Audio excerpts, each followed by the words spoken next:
लेकिन सुना हे भैया सुना एगो बात बताओ तनी पंचानन भैया छूछे जाने घोटा उठाए बलाम जी अरे किती कुछ चिन्हा मुहने खाए बलाम जी दी कुछ चिन्हा मुहने खाए बलाम छूछे जाने घोटा छूछे जाने घोटा छूछे जाने घोटा उठाए बलाम जी भाई रास दिला छछताई जा किती कुछ चिन्हा मुहने खाए बलाम जी दे कुछ चिन्हा मुहने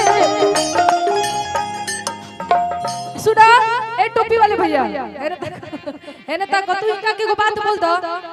कि मेरी सोहर जबी तुझे मालूम नहीं तू अभी तक है हंसी और मैं जवान तुझ पे कुर्बान मेरी जान तुझ पे कुर्बान मेरी जान ओ मेरी सोहर जबी तुझे मालूम नहीं ओ मेरी सोहर जबी तुझे मालूम नहीं तू अभी तक है हंसी और मैं जवान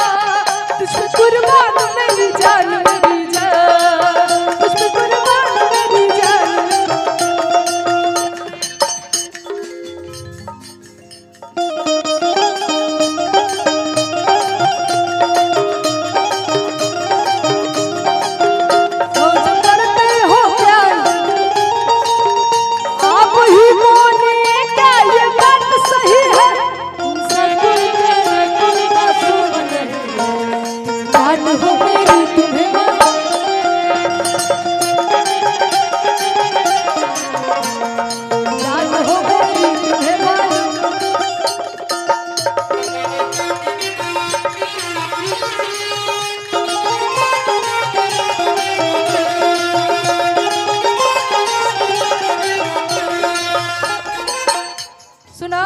अरे की है दिल पर दिलदार अरे की है दिल पर दिलदार खुल के करे के प्रेम से प्यार नैनवा चार कहरे के कलम बिहार करे के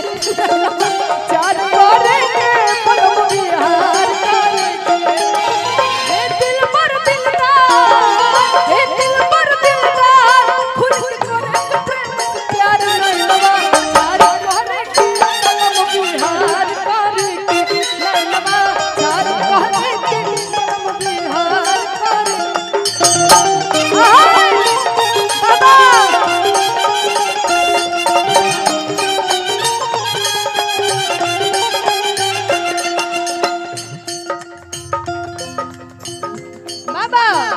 नैनवा चार कहरे के कलम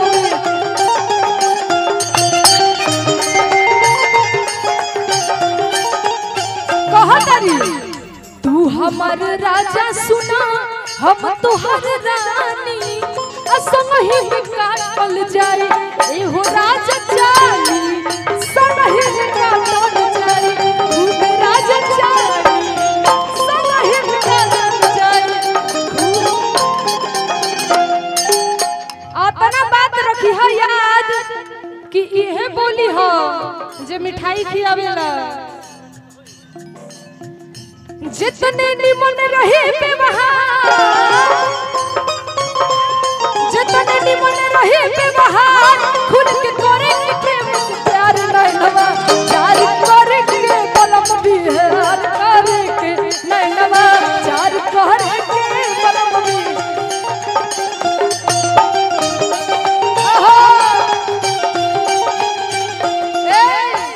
झूठा हो सिंगार हमार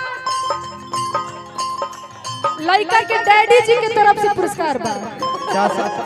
हम पापा ना बोलो हम डैडी बोलो झूठा हो सिंगार हमार अरे कोई निसहार हो पंचानन भैया ए पंचानन भैया सुना हो इधर आइए अरे कि झूठा हो सिंगार हमार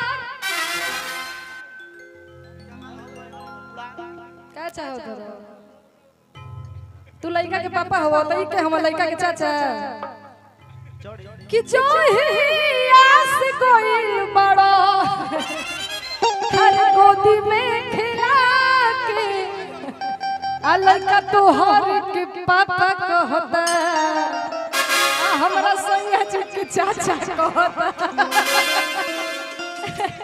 आ कहे के कोना भाव में के करा सही सुना भैया कि झूठा हूँ सिंगार हमार अरे कोई निसहार हो तब बहरा में लहरा लूटी अब अबा हमार हो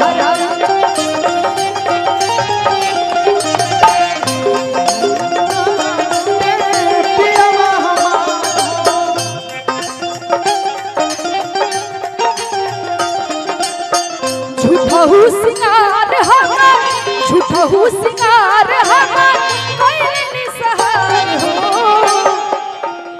बहरा में लहरा लूटे पियावा हमार हो बहरा में लहरा लूटे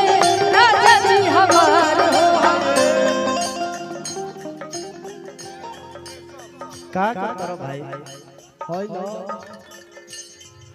मन के बाटे